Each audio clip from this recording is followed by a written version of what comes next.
ចម្លាក់ត្រីបង្ហាញពីភាពសម្បូរសប្បាយ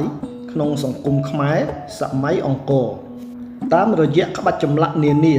នៅប្រាង្គប្រាសាទបាយ័នដែលជាស្នាព្រះហស្ថរបស់ព្រះមហាក្សត្រជ័យវរ្ម័នទី7នាចុងសតវត្សទី12នោះប្រៀបដូចជាកញ្ចក់ដ៏ភ្លឺថ្លាសម្រាប់ឆ្លុះបញ្ចាំងមើលទិដ្ឋភាពសង្គមសម័យអង្គរដ៏ស្រស់ញញឹមពិតប្រាកដមានន័យថាកាលណាទស្សនាក្បាច់ចម្លាក់លើផ្ទាំងប្រាសាទបាយ័ននោះយើងហាក់ដូចជាបានឃើញទំព័រសង្គមនិងបរិយាកាសដ៏សម្បូរសប្បាយរបស់ប្រជាពលរដ្ឋខ្មែរនាសម័យអង្គរជាក់ស្ដែងដូចជាចម្លាក់ត្រីនិងក្រពើដែលធ្វើឲ្យយើងនឹកឃើញពីជីវភាពរស់នៅរបស់ប្រជាពលរដ្ឋប្រកបដោយសេចក្តីសុខក្សេមក្សាន្តនិងរុងរឿងបំផុតចំពោះមូលហេតុដែលគេយល់ថាបុព្វបុរសបានឆ្លាក់រូបត្រីនៅតាមជញ្ជាំងប្រាសាទបាយ័ននោះព្រោះត្រីក៏ស្ថិតនៅក្នុងខឿនសេដ្ឋកិច្ចជាតិដែលដើរទន្ទឹមនឹងការផលិតស្បៀងនោះដែរត្រីជាប្រភពនៃម្ហូបអាហារដ៏សំខាន់របស់ប្រជាពលរដ្ឋខ្មែរពាក្យចាស់តែងពោលថាមានទឹកមានត្រីមានដីមានឈើទុកឲ្យកូនចៅបានចេះចាំតគ្នារហូតមកដល់បច្ចុប្បន្នជាពិសេសធនធានមច្ឆជាតិតែមានលក្ខណៈរីកចម្រើនសាយសពទឹកដីនៃប្រទេសកម្ពុជាតាំងពីបុរាណកាលមកតាមរយៈដីស្រែត្រពាំងថ្លុកអាងអូស្ទឹងព្រែកបឹងទន្លេពីរដូវវស្សា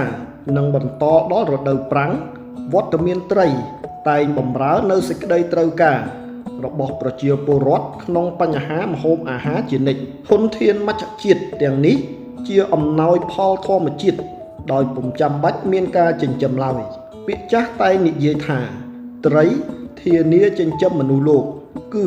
មេត្រីមួយក្បាលមានពងញាស់បានត្រីមួយបឹងបើគេគិតអំពីបញ្ហាស្បៀងអាហារដែលមានស្រូវអង្ករជារឿងធំនោះក៏មានត្រីជាម្ហូបដ៏សំខាន់និងចាំបាច់ដែរគេតែងនិយាយថា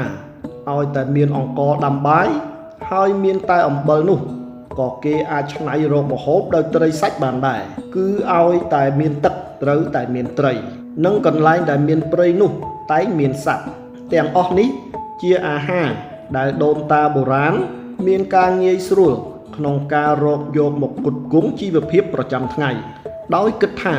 បញ្ហាម្ហូបអាហារជារឿងធំគឺសំខាន់បញ្ហាបាយនិងត្រីនោះប្រជាពលរដ្ឋខ្មែរក៏បានច្នៃត្រីដោយទុកហូបបានយូរតាមរយៈការធ្វើត្រីងៀតត្រីផ្អកប្រហុកម៉ាំឬធ្វើត្រីឆ្អើរសម្រាប់ទុកបំរុងក្នុងការផ្គត់ផ្គង់ជីវភាពគ្រួសារឬមានការលក់ដូរជាដើមបើគិតពីបញ្ហាម្ហូបអាហារអំពីសាច់ដទៃទៀតនោះដូចជាសាច់ជ្រូកសាច់គោមាន់ទានិងសត្វព្រៃ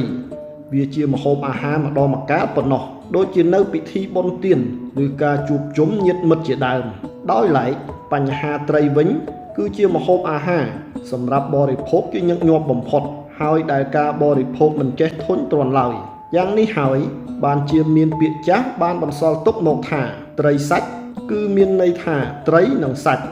ឬត្រីជាចម្បងហើយបន្ទាប់មកសាច់សម្រាប់ជាអាហារជាមួយនឹងបាយប្រការគួរឲ្យកត់សម្គាល់នោះគេឃើញក្នុងគ្រួសារកសិករយើងទន្ទឹមនឹងមានឧបករណ៍កសិកម្មនោះក៏មានឧបករណ៍នេសាទផងដែរសម្រាប់រកត្រីដូចជាអង្រុតឈ្នាងសន្ទូចទ្រូលបលាន់សៃឈ្នក់អញ្ចងច្បូកស្នទ្រុង